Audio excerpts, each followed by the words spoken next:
देश आज़ादी से पहले और आज़ादी के बाद वही है, यानी हमारी ज़मीन के टुकड़े अब भी वही हैं। फ़र्क इस बात का है कि उस ज़मीन के टुकड़े पर आज काबिज कौन है और इसके नीचे की पूरी काबिज होने की दास्तान के पीछे मालिकों के बाद नए मालिक के आवागमन का पूरा इतिहास क्या है। यह पढ़ते, खोजने, समझने का काम हमारी अदालतों का, लेखपाल का, पटवारी का, नगर निगम का, डीएम साहब का, बीडीओ एसडीएम साहब का है। एक पत्रकार ने किसी से पूछा, किसी ने उसका दावा किया कि यह ज़मीन हमारी है, उसने खबर दिखा दी, लेकिन उस खबर से कुछ खेल अलग निकल चुका। गुरुग्राम की ज़मीनों पर कब्जे और लूट की कहानी कोई नई नहीं है। यह शहर बरसों से उस गठजोड़ का शिकार रहा है जिसमें सब शामिल हैं। नेताओं ने कब्जे करवाए, नगर निगम ने कागजों पर अधिकार दिखा दिए और प्रशासन ने अपनी प्रतिज्ञा और मुहर लगाकर सब कुछ वैध बना दिया। सदर बाजार इसका सबसे ताज़ा और ज़्यादा खतरनाक उदाहरण बन गया है। यहाँ की ज़मीन जो इतिहास और दस्तावेजों के मुताबिक पूर्व विधायक परिवार की थी, पहले नगर पालिका ने तहबाजारी के नाम पर दुकानदारों से वसूली कराई, फिर किस्तों में रकम लेकर रजिस्ट्री थमा दी। नेताओं को राजनीतिक लाभ मिला, अफसरों ने वसूली को नियमों का रूप दे दिया और दुकानदारों ने सरकारी भरोसे पर इन दस्तावेजों को अपनी रोजी रोटी का सहारा मान लिया। मगर असली मालिकाना हक एक तरफ दबा रहा और इसी खामोशी ने पूरे खेल को परवान चढ़ाया। आज हालत यह है कि एक फर्जी वसीके और एक तरफा प्रसारित बयान ने न सिर्फ हजारों दुकानदारों को दहशत में डाल दिया, बल्कि उस पुराने गठजोड़ की परतें भी उघाड़ दी जिसमें सबकी हिस्सेदारी रही, राजनीति, नगर निगम और प्रशासन। सवाल यही है कि क्या इस बार भी खेल वही होगा, दोष कुछ लोगों पर डालकर मामला ठंडा कर दिया जाएगा, या फिर सदर बाजार की यह लड़ाई वाकई उस ऐतिहासिक लूट पर लगाम लगाने का मौका बनेगी जो गुरुग्राम की पहचान बन चुकी है। नमस्कार, मैं डॉक्टर विजय शुक्ल। गुरुग्राम का सदर बाजार इन दिनों सिर्फ कारोबार का नहीं बल्कि अव्यवस्था, अफवाह और प्रशासनिक खेल का केंद्र बन गया है। यह वही बाजार है जहां दशकों से दुकानदार तहबाजारी के आधार पर नगर पालिका को किराया देते आए, फिर समय बीतने के बाद पालिका ने किस्तों में रकम लेकर दुकानदारों को रजिस्ट्री थमा दी। दुकानदारों के पास आज भी उन किस्तों की रसीदें और नगर पालिका की मुहर लगे कागज हैं, इसलिए वे खुद को वैध मालिक मानते रहे। लेकिन असली कहानी यहाँ से शुरू होती है। दस्तावेजों और राजस्व रिकॉर्ड के अनुसार इस जमीन का मालिकाना हक नगर पालिका के पास कभी था ही नहीं। 1932 में एक पंजीकृत हिब्बानामा और उसके बाद 1933 में हुए म्यूटेशन से यह जमीन पूर्व विधायक चौधरी प्रेम सिंह के नाम दर्ज हुई, फिर उनके बेटे मनोहर सिंह आज़ाद के नाम पर चली गई। दशकों तक जमाबंदी और खतौनी में इस परिवार का नाम दर्ज रहा। मनोहर सिंह आज़ाद की मृत्यु के बाद उनके बेटे अशोक आज़ाद और अन्य परिजनों ने इसे विरासत में पाया। अदालतों ने भी कई बार यह माना कि इस जमीन पर असली मालिकाना हक आज़ाद परिवार का ही है। फिर भी 1995 में जितेंद्र अग्रवाल और उनके पिता जयदेव अग्रवाल सामने आए और एक फर्जी वसीका तैयार कर लिया। उन्होंने दावा किया कि सदर बाजार और आसपास की जमीन उनके पुरखों की थी और दुकानदारों ने अवैध कब्जा कर लिया है। यह वसीका न कभी राजस्व रिकॉर्ड से मेल खाता था, न अदालत में टिक सका। 2016 में सिविल जज ज्योति ग्रोवर ने साफ कहा कि अग्रवाल परिवार का इस जमीन से कोई लेना देना नहीं है। 2025 में भी अदालत ने यह लिख दिया कि अग्रवाल परिवार ने धोखाधड़ी से डिग्री हासिल करने की कोशिश की और उनका दावा निराधार है। फर्जी वसीके की यह कहानी शायद अदालतों और फाइलों तक सीमित रह जाती अगर हाल ही में एक डिजिटल प्लेटफॉर्म पर इसे न दिखाया जाता। एक ऑनलाइन चैनल ने जितेंद्र अग्रवाल का इंटरव्यू प्रसारित कर दिया, जिसमें उसने दुकानदारों को अवैध कब्जेदार बताया और खुद को असली मालिक। न नगर निगम का पक्ष लिया गया, न दुकानदारों के दस्तावेज दिखाए गए और न ही अदालत के फैसले।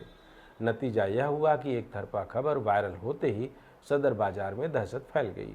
दुकानदारों ने इसे मानसिक प्रताड़ना कहा और प्रशासन से गुहार लगाई कि अफवाह फैलाने वालों के खिलाफ भी कार्रवाई हो। दबाव बढ़ने पर अशोक आज़ाद ने शिकायत दी और 28 अगस्त 2025 को पुलिस ने एफआईआर दर्ज कर ली। इसमें जितेंद्र अग्रवाल और उनके साथियों के खिलाफ धोखाधड़ी, फर्जीवाड़ा और साजिश की धाराएं लगाई गई।